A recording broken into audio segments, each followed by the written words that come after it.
Dans ce module, je vais vous parler dans un premier temps de l'état d'esprit qu'il faut avoir pour réussir dans le massage et dans un deuxième temps de la notion d'intention dans le massage. Je vous épargnerai ici de la liste des qualités nécessaires pour être un bon masseur. Si vous avez choisi cette voie et cette formation, c'est que vous êtes forcément quelqu'un d'ouvert, de tourné vers l'autre, désireux de procurer du bien-être à autrui. Être un bon masseur ne veut pas dire réussir à développer son activité et en vivre correctement. Ce que je souhaite vous partager ici, c'est l'état d'esprit qui va vous permettre de réussir. Alors parlons tout d'abord des croyances limitantes. Vaste sujet. Les croyances limitantes, dans le développement de l'activité, ça va être toutes les idées préconçues que vous allez pouvoir avoir et qui vous limitent parce qu'elles vous ferment des portes que vous n'aviez pas pensé à ouvrir ou que vous n'osez pas ouvrir. Il est impossible de dresser une liste complète des croyances limitantes parce que chacun a les siennes, en fonction de son éducation, de son vécu et de ses fréquentations. L'idée, c'est de les identifier, puis de se questionner et de vérifier si le fait de vous poser telle limite vous permet d'être aligné avec vous-même ou pas. Si vous aimez mes vidéos et toutes les ressources que je mets à votre disposition, s'il vous plaît, n'oubliez pas de liker et de vous abonner. Je vous cite un exemple. Moi, j'ai un problème avec le Black Friday. J'ai vu plein de praticiens en massage proposer des offres promotionnelles à l'occasion du Black Friday. Personnellement, je trouve que c'est une pratique trop commerciale, trop agressive dans le sens où l'on est submergé d'offres commerciales de toutes parts. Donc ça, c'est ma croyance. Le Black Friday est trop commercial et j'ai peur que ça donne une mauvaise image de moi dans ma pratique du massage. Mais cela n'appartient qu'à moi, puisque d'autres le font et que certainement, ils y trouvent leur compte et qu'ils sont alignés avec ça. Donc c'est certainement une barrière que je me mets, puisque je me prive potentiellement de vendre des bons cadeaux supplémentaires à cette période. Mais je ne me sens pas alignée si je le fais. Donc, je ne le fais pas. Vous voyez ce que je veux dire? Chacun a le droit de faire comme il veut. L'essentiel, c'est d'être aligné. Ensuite, il y a des croyances qui ne sont pas toujours fondées. Je vais vous en donner quelques exemples que j'ai pu rencontrer en discutant avec des praticiens ou des futurs praticiens. Croyance numéro 1, je ne veux pas proposer mes massages à des hommes. Alors, et je suis une femme, bien sûr. Et pourquoi pas? Si la communication est bien ciblée, que le discours est clair, que le site internet est impeccable, les hommes, c'est une clientèle fidèle qui sera surprise de la qualité et de la profondeur des massages que je vais vous apprendre. Sur mes 6 clients les plus fidèles, 3 sont des hommes, alors que je dois avoir moins de 10% de clientèle masculine. Croyance numéro 2, un bon massage se réalise avec de la musique douce. Et pourquoi? Personnellement, je mets toujours de la musique. Mais si le silence vous inspire et que vous estimez que c'est mieux pour votre client, pourquoi pas? Croyance numéro 3. Proposer une carte de 10 massages à 570 €, c'est cher. Et pourquoi pas? Et pourquoi pas? Que veut dire cher? 570 €, ça représente peut-être une grosse somme pour vous, mais pour certains, ce n'est pas grand-chose. Et ça permet de prendre soin de soi de manière régulière lorsque l'on s'est engagé en achetant la carte. Croyance numéro 4, si j'ai peu d'expérience, je dois proposer mes massages moins chers. Et pourquoi? Payez-vous moins cher chez le coiffeur quand c'est son premier boulot après ses études? Croyance numéro 5, si je ne travaille pas le samedi, je vais me priver de certains clients qui ne sont vraiment disponibles que le samedi. Et pourquoi pas? Aujourd'hui, entre les RTT et le télétravail, les gens sont beaucoup plus disponibles qu'avant. Et si effectivement certains clients sont déçus que vous ne puissiez pas les recevoir un samedi, eh bien tant pis. Vous concentrerez toute votre énergie sur les autres jours de la semaine et le côté positif, c'est que vous aurez un vrai week-end de 2 jours pour faire ce que vous voulez ou remplir vos obligations de parents, les activités sportives des enfants, les devoirs, ou vous reposer. Et puis, il existe un juste milieu à envisager. Par exemple, travailler un samedi par mois. J'espère que ces quelques exemples vous ont permis de comprendre les barrières que l'on peut se mettre tout seul. À vous maintenant d'identifier vos pensées sur tel ou tel sujet concernant votre activité. Et pour chacune, je vous demanderai de vous poser simplement la question « et pourquoi ?» ou « et pourquoi pas ?» Ça va vous permettre d'élargir votre pensée et de repousser un peu vos limites.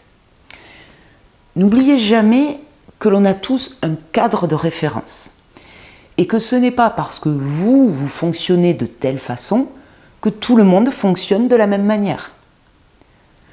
Pour comprendre ce qu'est un cadre de référence, je vais vous parler d'un petit exercice passionnant que j'ai pu faire à plusieurs reprises. Dans un groupe d'au moins 6 personnes, plus il y en a, mieux c'est. Vous pouvez faire ça lors d'une soirée avec des amis. Vous expliquez aux gens que vous allez leur donner un mot et ils devront tous noter sans réfléchir à quoi ce mot leur fait penser. Et là, le mot que vous allez dire, vous dites rouge. Puis, vous demandez à chacun de vous lire le mot auquel rouge leur a fait penser. Normalement, vous devriez avoir autant de réponses différentes que de personnes. Les gens auront peut-être écrit sang, vin, couleur, coquelicot, SAMU, fraise, peur. Vous allez voir, c'est assez hallucinant de constater à quel point nous sommes différents dans nos associations d'idées. Eh bien, pour vous, dans votre activité, c'est pareil. Dites-vous bien que tout le monde ne fonctionne pas comme vous. Ce n'est pas parce que vous aimez qu'un massage se déroule de telle manière, lorsque vous le recevez, que tout le monde l'aime de cette manière. Ce n'est pas parce que vous ne cherchez pas un thérapeute sur Internet que les gens ne le font pas. Et inversement, bien sûr. Ce n'est pas parce que vous n'avez pas Facebook que personne n'y va. Et inversement. Ce n'est pas parce que vous n'aimez pas vous faire masser quand il fait très chaud que tout le monde n'aime pas ça. Et inversement. Donc, en conclusion, sortez de vos idées préconçues. Et interrogez-vous toujours sur une idée que vous pouvez vous faire sur tel ou tel aspect de votre pratique du massage et de votre stratégie de développement. Parlons maintenant de la persévérance. Lorsque vous allez vous lancer à l'issue de cette formation, vous devrez vous mettre dans un mental de gagnant. C'est le gage de votre réussite. Pour cela, 2 choses me paraissent importantes. Premièrement, ne pas envisager de plan B. Vous allez réussir. Vous devez en être convaincu. Bien sûr que vous connaîtrez de petits échecs, mais n'oubliez jamais que l'échec est le fondement de la réussite. C'est là au-dessus. Vous tenterez des choses qui ne vont pas marcher, mais ce n'est pas grave. Vous en tirerez les leçons et vous réessaierez sous une forme différente ou à un moment plus propice. Mon exemple le plus flagrant, c'est la distribution de flyers dans les boîtes aux lettres. Ça m'a pris un temps fou. J'ai passé des heures dans des lotissements en utilisant des logiciels de localisation GPS pour visualiser les endroits où j'étais passée dans les différents villages aux alentours de ma commune. À ma connaissance, j'ai eu un retour. Une personne est venue et m'a dit « J'ai eu votre flyer dans ma boîte aux lettres ». Alors, je ne le regrette pas. Au début de mon activité, je disposais d'énormément de temps pour ça. Avec 2 ou 3 rendez-vous par semaine, je n'étais pas débordée. Et cela m'a appris que cette méthode n'était absolument pas adaptée. Donc, oui, vous allez commettre des erreurs, mais vous allez persévérer. Vous n'allez rien lâcher. Et pour cela, n'envisagez pas de plan B au cas où ça ne marche pas. Mettez-vous à fond au service de votre réussite. Je sais que ça peut paraître inconscient de ne pas prévoir un filet de sécurité. Mais si vous pensez déjà à ce que vous allez faire si ça ne marche pas, je peux presque parier avec vous que dans 3 ans, vous serez en train de faire ce que vous avez envisagé dans votre plan B. Bien sûr que vous avez le droit d'avoir dans un coin de votre tête un job ou un autre secteur d'activité où vous pourriez aller.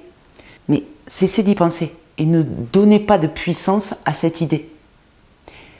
L'énergie va là où se porte notre attention.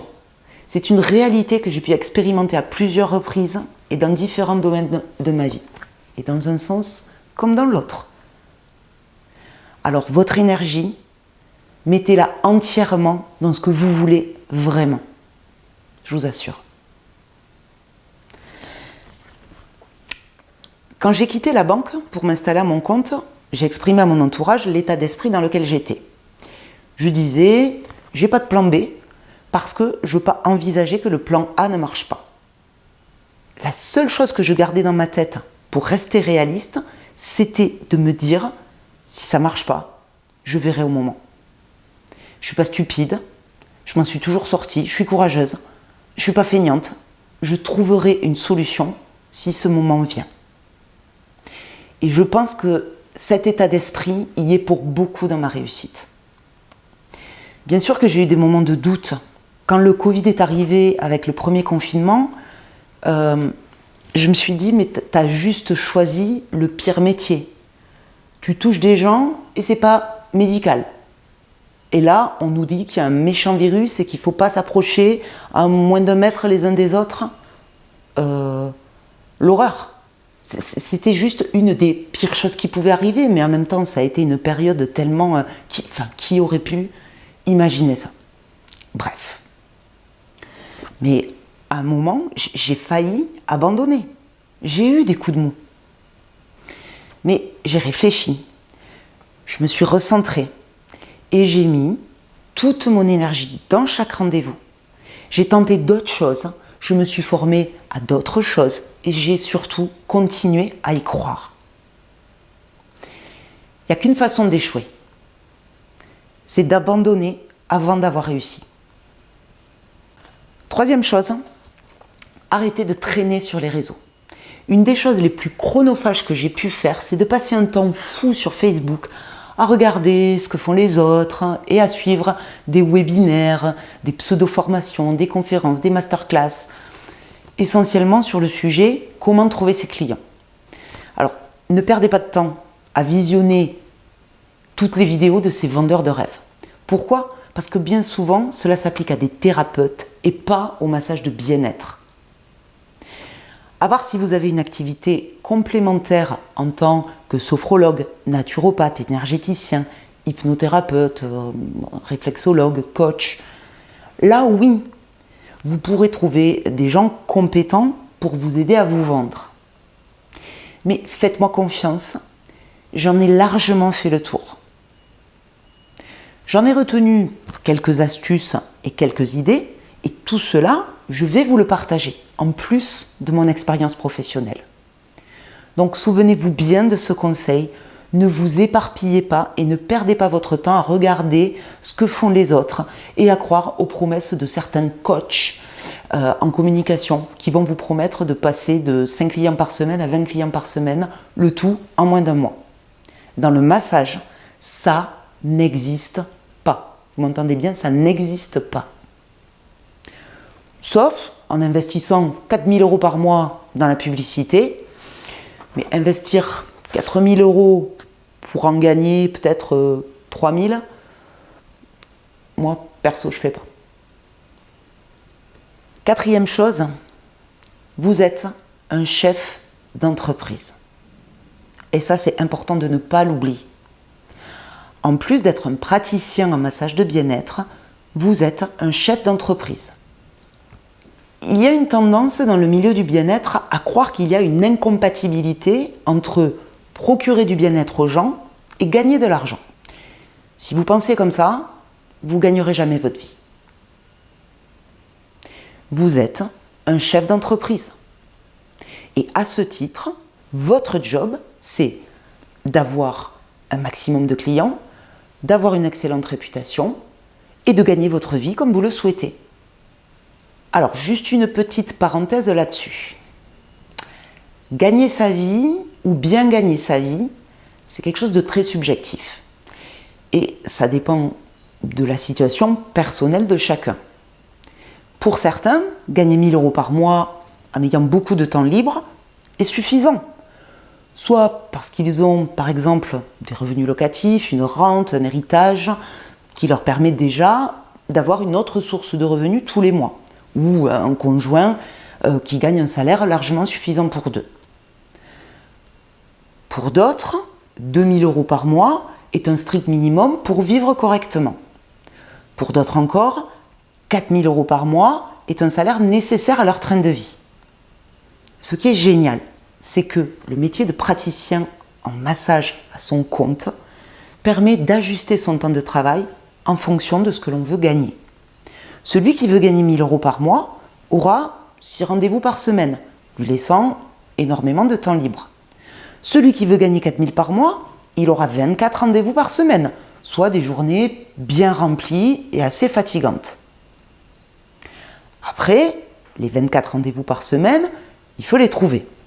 Mais c'est un autre débat. Je veux juste vous dire que le massage offre la possibilité de bien gagner sa vie ou de moins bien la gagner en ayant du temps libre. Fin de la parenthèse. Donc, il faut bien différencier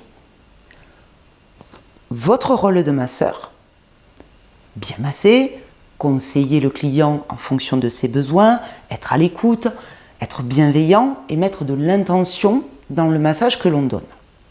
Et votre rôle de chef d'entreprise. Ne jamais cesser de trouver de nouveaux clients, surtout au début, mettre en place des systèmes pour fidéliser les clients, de donner une bonne image de lui et de son activité dans le discours qu'il tient aux clients et dans sa communication. Tout ça, c'est le job du chef d'entreprise.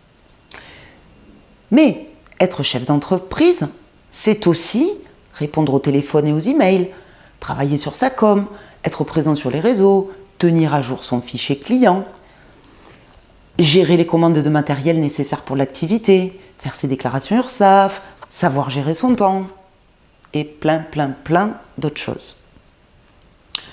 Donc mon conseil pour réussir, c'est de vous lever le matin avec comme première motivation de donner le meilleur de vous-même pour diriger et gérer votre activité. Le fait de masser vient au second plan, tout simplement parce que c'est une évidence. C'est votre savoir-faire, votre compétence.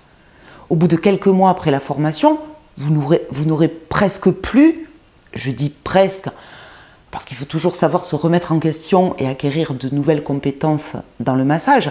Donc, vous n'aurez presque plus à réfléchir sur l'acte de massage en lui-même, sur le protocole. Ce qui est le gage de votre réussite, c'est tout ce que vous allez faire pendant les heures où vous ne massez pas pour piloter votre activité. Je vais à présent vous parler d'un sujet qui me tient à cœur et qui constitue vraiment mon ingrédient personnel dans ma pratique du massage. Les grandes écoles de formation n'en parlent pas. Vous n'êtes pas obligé de l'intégrer à votre pratique si cela ne résonne pas en vous, mais il est important pour moi de vous le partager. C'est la notion d'intention. Le mot intention vient du latin intentio, action de tendre. Donc, donner une intention ou poser une intention signifie bien tendre vers. Et j'adore, dans tous les domaines de ma vie, cette idée de tendre vers quelque chose. C'est-à-dire qu'il ne s'agit pas d'être parfait pour un domaine donné, mais d'emprunter un chemin qui tend vers. Ça veut dire mettre en place un maximum de choses en cohérence avec l'objectif. Je vous donne un exemple très personnel. Une qualité personnelle que j'aimerais avoir serait être quelqu'un qui diffuse toujours quelque chose de positif aux personnes qu'elle rencontre. Cela va d'adresser un sourire à la caissière jusqu'à laisser passer une voiture qui n'était pas prioritaire, juste parce que ça me fait plaisir. En passant par adresser un compliment sincère à des amis ou à des inconnus. Dire merci le plus souvent possible ou aider une personne qui en a besoin. Alors, j'essaie d'incarner cette personne. Mais évidemment que je n'y arrive pas tous les jours et tout le temps. Mais le fait de tendre vers cela me met en accord avec moi-même et m'apporte de la joie intérieure lorsque j'y parviens. Tendre vers, ça peut aussi être vouloir manger plus sainement. Mais ça ne veut pas dire manger que des fruits, des légumes, des graines, des bons gras, des oméga 3 et je ne sais quoi encore. Et supprimer à tout jamais l'alcool et les pizzas. Mais faire un effort le plus souvent possible pour tendre vers cet objectif, c'est déjà énorme. Donc c'était pour vous citer un objectif que les gens peuvent avoir, mais on peut en trouver de manière illimitée. Revenons donc à l'intention dans le massage.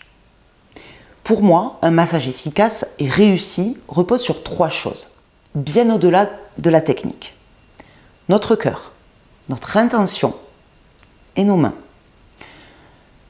Notre cœur, c'est la source de la compassion et de la présence empathique. Lors d'un massage, il est essentiel d'être dans une écoute bienveillante et sans jugement, de cerner les problématiques de notre client, d'établir un lien de confiance et de sécurité. Et ces 3 éléments, ce sont des choses qui viennent du cœur et qui vont nous permettre de poser une intention. Notre intention, c'est ce qui va nous guider dans chaque geste. Tout simplement. Et nos mains, c'est l'outil dont nous disposons pour transmettre l'intention. Alors, concrètement, comment poser une intention sur le massage d'une personne ?